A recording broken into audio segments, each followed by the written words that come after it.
It's January 1st, so let's do what everyone does. Make fantasy basketball trades. Michael Bolton, take the wheel. Thanks, Josh. It's Michael Bolton here, and it's time for another episode of the Locked On Fantasy Basketball Podcast. Let's get to it. Let's get to it, indeed. You are Locked On Fantasy, your daily NBA fantasy podcast. Part of the Locked On Podcast Network, your team every day. Hello and welcome to the Locked On Fantasy Basketball Podcast, brought to you by Basketball Monster. My name is Josh Lloyd, and it's January 1st. Better get going on those taxes. I'm also the lead fantasy analyst at basketballmonster.com, and you can find me on Blue Sky at joshloyd.bsky.social, on Twitter at redrock_Beeble, on TikTok at redrock_Beeble, and on Instagram at Locked On Fantasy Basketball. Check out lockedondaily.com, and you can get the best dose, the best info on your favorite NBA team. It's all free. It's stuffed into your mailbox 5 times a week? Yeah, 5 times a week. LockedOnDaily.com is where you find it. And if you want to do stuffing, stuff this one. Thumb on the video. Double bang it. Someone asked, what's a double bang? Is it a like and subscribe? I guess that's a different sort of double bang. My double bang is you watch the video and then you go download the audio. Just let that play as background noise while you're seducing your better half.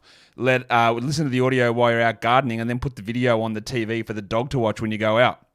It's hitting both platforms. Hitting both versions.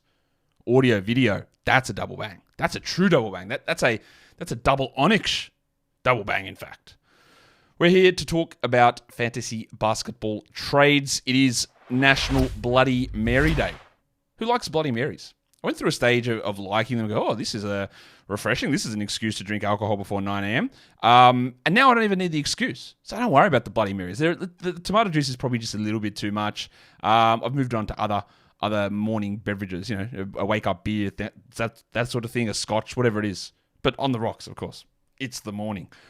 We're talking fantasy basketball trades, and of course that brings me to talk about how we looked at this show and how we did all this stuff 2 weeks ago. How did the buy lows and the sell highs work out during that period? Let's take a look. In Week 9's show, we had Kyrie Irving as a buy low player. He was the 52nd ranked player, and I said I think he's going to be better than this, but be cautious about getting into the Kyrie Irving business. A, injury history. B, the 2-game playoff week. Well, in the interim, Luka Doncic went down and is going to be out for a long time, so I hope you pulled this off, giggity. And in that time, Irving's numbers did improve, even though he missed the last game with a shoulder injury. He went from 52nd to 33rd. And in case you're a new watcher to the show, you're starting off 2025 on the right track. These ranking numbers are per game numbers. They're my custom -1 weighted formula for the majority of leagues, which are head-to-head category leagues. Yes, we talk points leagues as well when we do the individual players, but those ranks are the category league ones. They're not a straight 9-cat rank.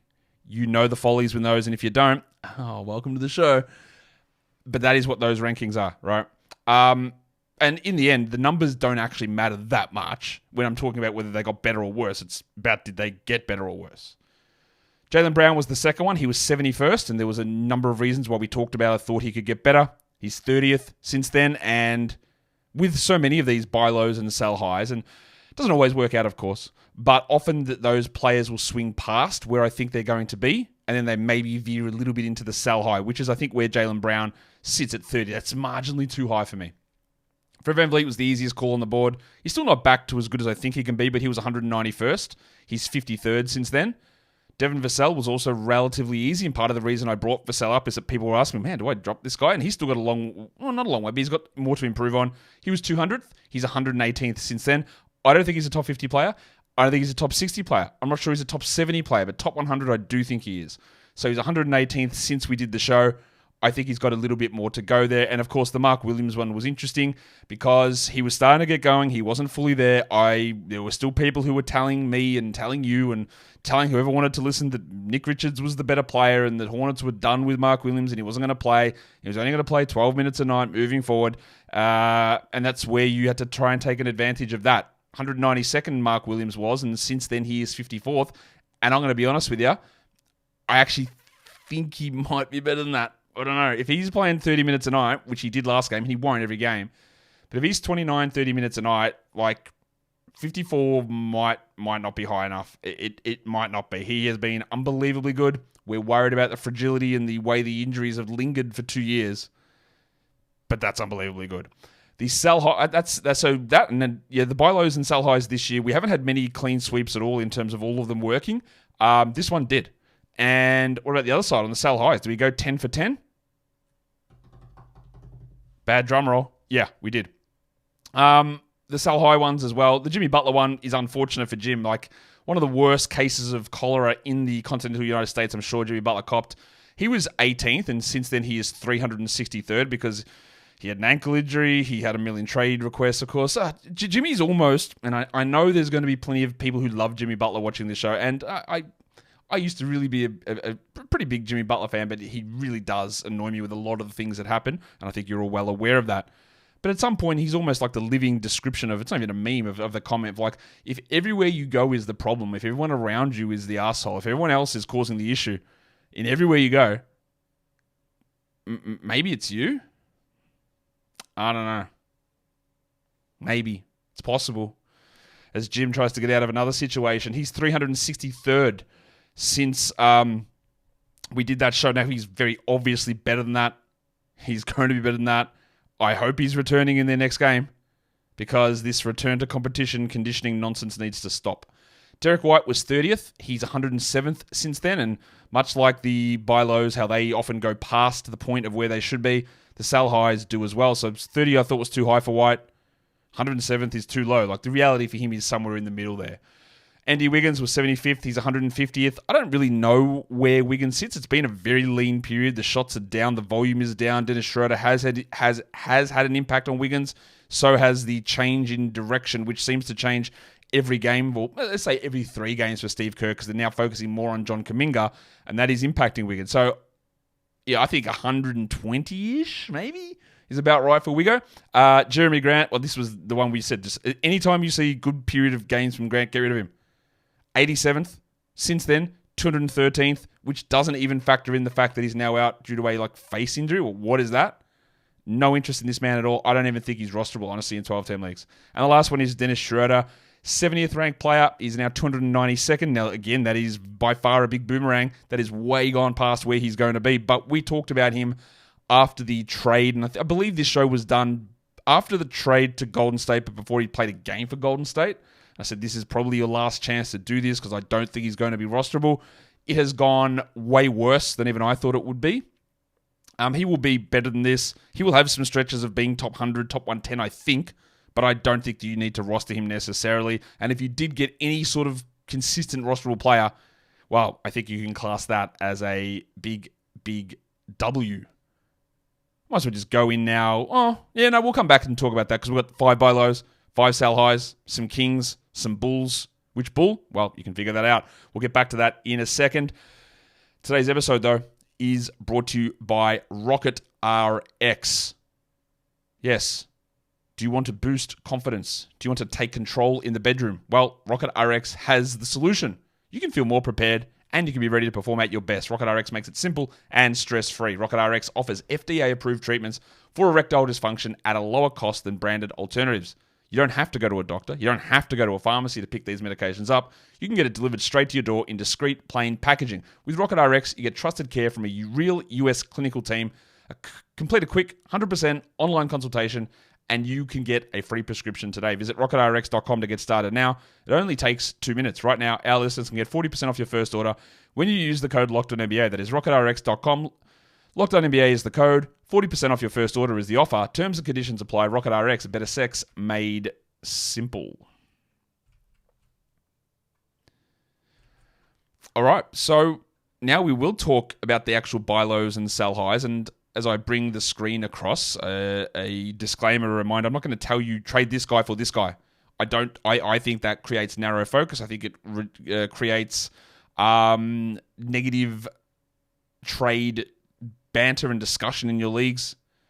I think giving ideas of players who are going to fall or rise or ranges and that sort of stuff, and then it's about your negotiating prowess or which player makes sense on your team. I can say trade this guy for this player, and it makes no sense at all on your team, right? So again, I don't want to be going, this is the guy to get, because that would then, just any sort of that idea of a name could put a narrow focus on what you're thinking about on your team.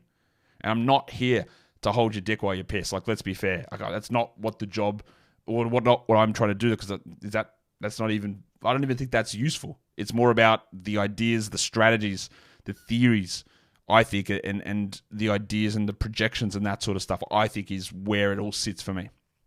So Anthony Davis, not a good run. He is the 31st ranked player over the last 2 weeks. He's averaging 46 fantasy points, which you might think is still really good, and it is. But he's been at 53 for the season. He's been the 5th ranked player for the season. So what's going on at the moment? Only 17 points a game. All right. So, yes, Anthony Davis had a trip to the locker room on Christmas. That's true. He did.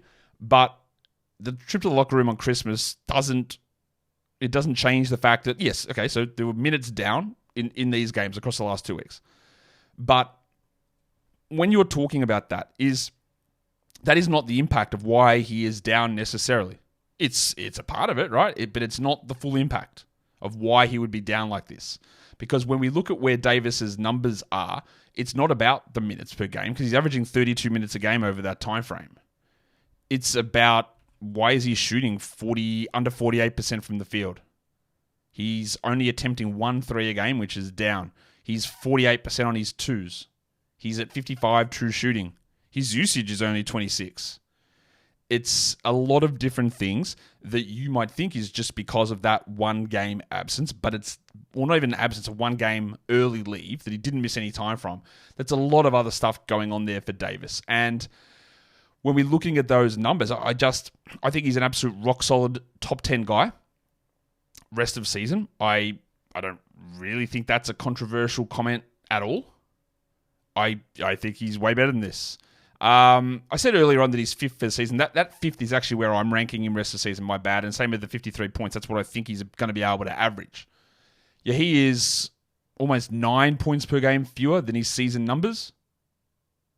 His blocks are fine. His assists are fine. He just can't shoot.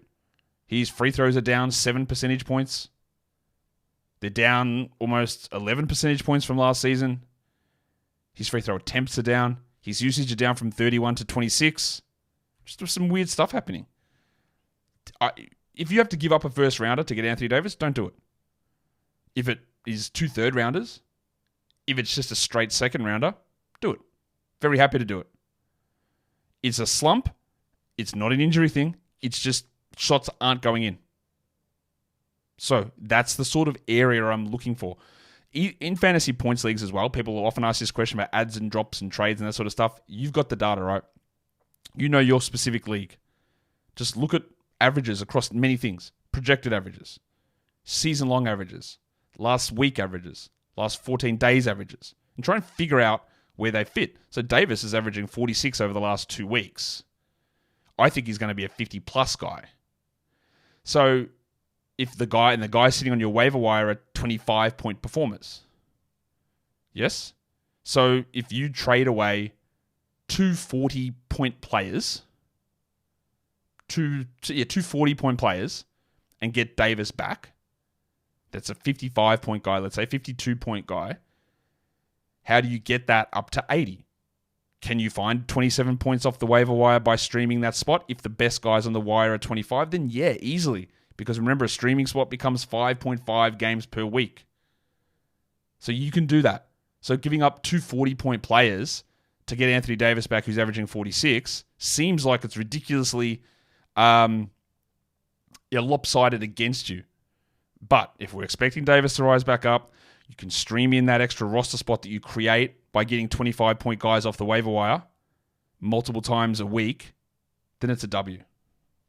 And that's how, when you're again, all of this is, I'm giving you, again, I think, a broad outline of tools to look at this in a fantasy points league, because only you know what you might have one guy in your waiver wire that's a 25-point guy and everyone else is 18. You go, well, that's a different equation then, isn't it? And that's how you should be attacking that. But remember, a regular player plays 3.8 games per week. You can usually turn your waiver wire, if you want to be on the conservative side, use that roster spot as 5 games. If you want to go aggressive, use 5.5 of what you can turn that roster spot into. Or even just using short-term bumps of a guy. Well, this guy's got a 32-point run because of injuries or absences. Use it that way. Let's go to another player who is older. He is maligned. He used to play in Los Angeles, and now he plays in Philadelphia because Paul George stinks at the moment. And psychology is a large part of fantasy basketball, from your own self and your own team and the decisions you make, but also in trading. People hate Paul George. They always want to hate Paul George. The amount of times I've heard people tell me already that he's washed and he's finished, he's crazy. Yeah, look, has he been very good? No. Was he an All-NBA talent last season? Absolutely, yes. There's always a discount and a negative hit that occurs going to a new team. Right? That usually happens, and George's situation has been very weird this season. With Maxey missing a bunch of time, George missing a bunch of time, Embiid missing a bunch of time. It's been really quite bad for Paulie. But this is why I like to present these numbers. Because when you're talking about, even if you've got Paul George on your team, and part of the buy low, sell high is if you've got these players and you're worried and you're annoyed, and so look at this and you're trying to address it objectively. Do you look at Paul George and go, nah, it seems about right. He's probably 11 point per game guy. That's normal. That's what he's going to be from here on out. I just got to accept that. Is that what you think? Because you don't. Because it's ridiculous. He is 109th over the last 2 weeks, Paulie. He's averaging 30 fantasy points. I think he can be a top 20 guy per game in category leagues. I think he can be a 40 fantasy point player. And you might say that's a really lofty expectation, Josh. And maybe it is. Maybe I am too high on that. And that's okay. I consistently make adjustments to projections all the time. His usage is down. There's no questioning that. But Paul George is shooting 32% from the field over the last 6 games. He's at 79% from the line, 78% from the line. You know what he shot last season? 91. The year before, 87. The year before, 86. And we know free throws are a volatile category, but come on. Is Paul George an under 80% free throw shooter? Is Paul George a 21% three-point shooter? Is Paul George a 40% two-point shooter? No, of course he's not. No, he's not. He's only averaging 3.8 assists as well. For the season, he's at 5. This is just the easiest thing of all time. There's no... You can hate Paul George. Good for you. Live your life. Do what you need to do. But you can't sit there and look at these numbers and go, yep, he's up 21% from 3. Seems what he will do. He will definitely do that. 32% overall. Yep, that's how I believe Paul George is as a player. And as we talked about with the buy low and sell high recaps earlier on, often when players rebound, the elastic band effect, if you want to call it that, is he'll have a stretch where he shoots 50% from 3 and he shoots 60% from 2 and he rolls at 28% on 26 usage with 6 assists and he's the 4th best player. There is a possibility of that. But look, you've got minimum 10 percentage points of field goals to bump up. Minimum 14% of three-point percentage to bump up. Don't even worry about where the assists go or the fact that he's not blocking shots or the attempts are down or the usage is down. Maybe the usage doesn't get to 25. Maybe it stays at 22. That's possible. But the shooting, man, it's so easy to get back up. You don't have to give up anything. You probably don't have to give up, honestly, a top 40 player to get him. Maybe not even a top 50 player. That is what I would look into. Very, very clearly what I would look into. I've been going really slow on these so far, but I hope you're enjoying a little bit of the extra detail. But I'm going to have to speed it up. We're going to talk about 1 or 2, actually 2 Sacramento Kings players. Domantas Sabonis is a little bit of a buy low. A new coach is in town. I don't actually think that that's having any impact on Sabonis and what he's doing.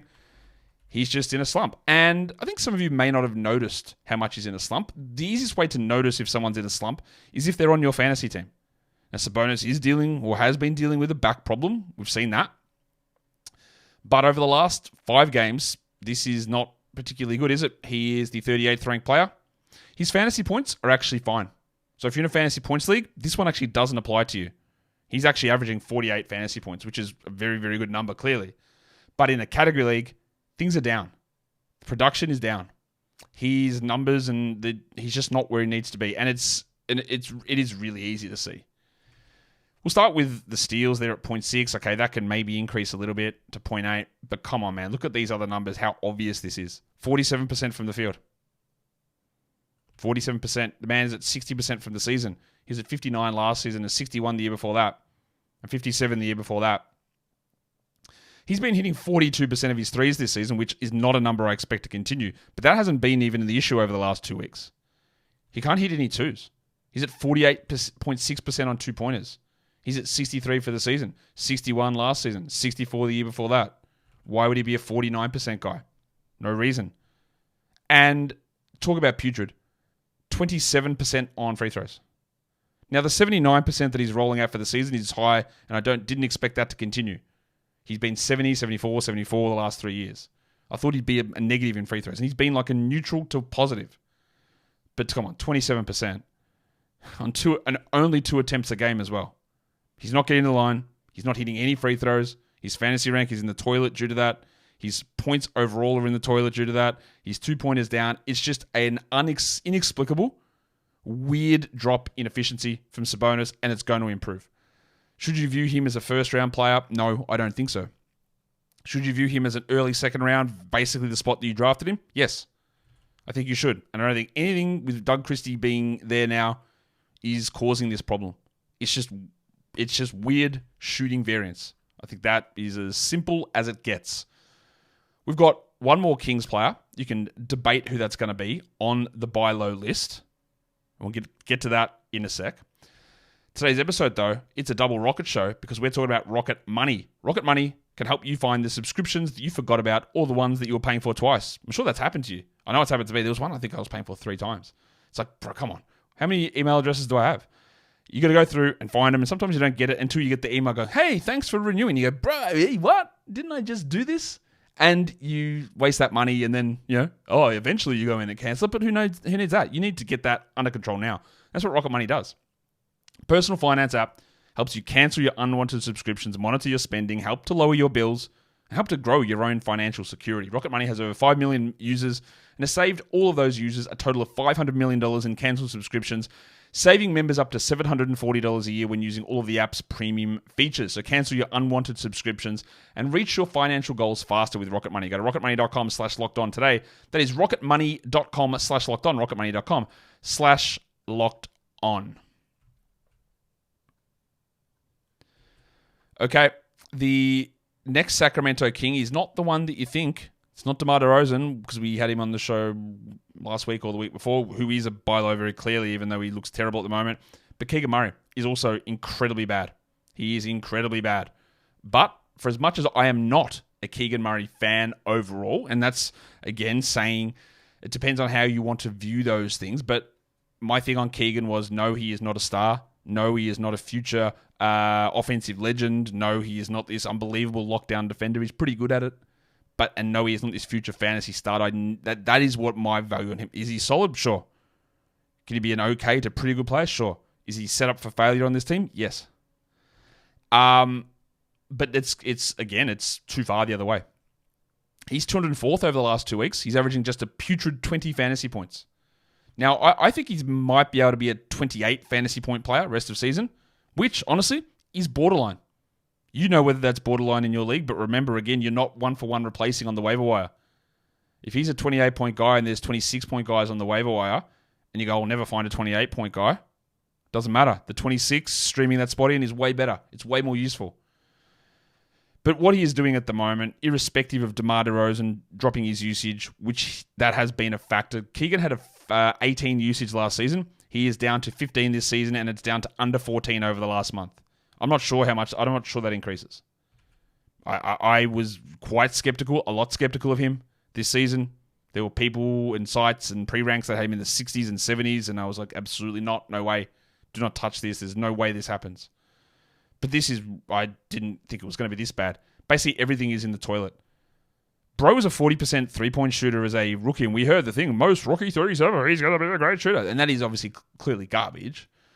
But he's not a 23% shooter from three either, which is what he's shooting. His field goal percentage is a Paul George-esque 32.7%. He's hitting 46% of his twos. He's attempting only 4 2-pointers a game. His true shooting is 43%. Again, true shooting last season for Keegan Murray was 57. As a rookie, it was 60. This season, it's 51, with a gigantic dip down to 43 at the moment. He's averaging 8 points, 6 rebounds, and 1 assist. Do I expect him to be an assist guy? Not really. But when you're at 1 assist and you should be getting 1.5, that's a 50% increase. These are all small things, but it's important. Like he's at 5 blocks over the last 6 games. He's at 0.8 and 0.8 the last 2 seasons. Doesn't seem like much. But getting a 60% increase in your block numbers is important. Getting the rebounds up is important. And just hitting a bloody shot. That's really what you want. Hit a shot, man. I think that he's a fringe guy for 10-team points, easy drop. 12-team points, borderline. 10-team category, probably hold, but not necessarily. 12-team category, I think you do. And you consider it like, what do you even have to give up for him at this point? Nothing. This one is more, and again, I try to cater to as many people as possible. This one is more towards a 14-team league, because in a 12, if you dropped him, I actually don't think it would kill you. So, like, am I targeting a buy low for a guy that might be a waiver wire player? But if I'm in a 14-team league, this guy is valuable. He is useful, and he's just shocking at the moment. So in that sort of a format, when we get slightly deeper, or it's a 12-man league with 16 roster spots, or whatever it is, then we've got to know that this, as bad as he is, as overrated as he has been, he's not this bad. Nobody is. Nobody is this bad. Assured of that. I'll assure you of that. It always pains me to say that a Toronto Raptors player is underperforming, because I revel in it. I love it. They're bad. And their best player is also playing bad. Scott Barnes. Not a good run of games for Barnesy at the moment. He came back very early from that ankle injury. But as things move very fast in life and in the NBA, I think we look at that and go, so what, man? Like, that's cool. Everyone else has injuries and we're good. People also might forget that that's the case. That he, was injured and came back early, because it's all about what are you doing now. And then when you look at the numbers, over the last 2 weeks, he's averaging 37 minutes a night. So it's not actually creating this thing, oh, well, you're only playing limited minutes and minutes restrictions. It's not what's happening here. Barnes is the 74th ranked player. Over the last 2 weeks, he's averaging just 36 fantasy points. And he was taken by some incorrectly in the first round, incorrectly. In the early second round, incorrectly. Late second round, I thought it was probably the right spot. But obviously, I had a lot of caveats on it. I had a lot of question marks about some of the stuff that Barnes did. And it's a struggle at the moment. But why is it a struggle? Well, he can't hit threes. Now, he hit threes at a really high rate last season. I was skeptical. He's only hitting 28% of his threes this season, which is probably close to true talent versus where he was last season. But man, he's at 17% in the last 5. He's also just not taking many. 4.6 attempts from 3. He's at 5.6 for the season. So I think that's going to increase when some of them go in. Also, the man who had a gigantic rebound rate increase last season has fallen back off. Is that going to be the new thing? Because he is playing more point guard at the moment, so remember that. 6 rebounds, 0.4 blocks. Another one of those random out-of-nowhere numbers. Last season, 1.5 blocks per game. This season, 0.6. Last 5 games, 2 blocks total. The blocks, the rebounds, and the shooting were the 3 reasons that I really got Scottie Barnes wrong last season. I didn't predict him to be a huge improver in those 3 categories. And all of them are regressing really hard. So, do I have a level of skepticism that those numbers go back to last season? Yes, I do, because I didn't believe in them last season. He proved me wrong for a season, and now I'm proving him wrong, maybe? Is that how it works? I don't know. It's a struggle. I think when we're looking at Barnes, I think he can be a second-round guy, but maybe it's a third-round sort of a player. But at the moment, it's really bad. And the risk you have here with him as well is not playing in March and April, because they are terrible, and he has shown a propensity to get hurt. And they have shown a propensity to maybe keep him out an extra week or 2 later in the season. Not now. He came back early. But he's better than this. Very confident he's better than this. I don't think he's as good as last season, but he's better than this. Now, I went for a long time on these. I think what I might do, I haven't really done this before, but I'm already at 30 minutes here. I might just cut this and then record the sell high portion of the show separate. I think I might do that, because otherwise we're going to go on forever, and just makes it a little bit easier to digest. I think I'll do that, which is not what I normally do, but that's okay. We'll come back and we'll just record the sell high in a separate show. So there's your 5 buy lows that I talked about for way too long. Come back. We'll see the Sell High show coming up, basically immediately after this. Hit the thumb on the video. Hit the subscribe, like, all that sort of stuff. And remember, it is New Year's. It's New Year's Eve, it's New Year's Day. If it's New Year's Eve, just be safe, man. Just be safe with yourself. Be safe with others. Be responsible. Have fun. Have tons of fun. You deserve it. Because you have done good things. And remember that you've done good things. But be safe. Be safe. Guys, we are done here. Thank you so much for listening, everyone. See ya.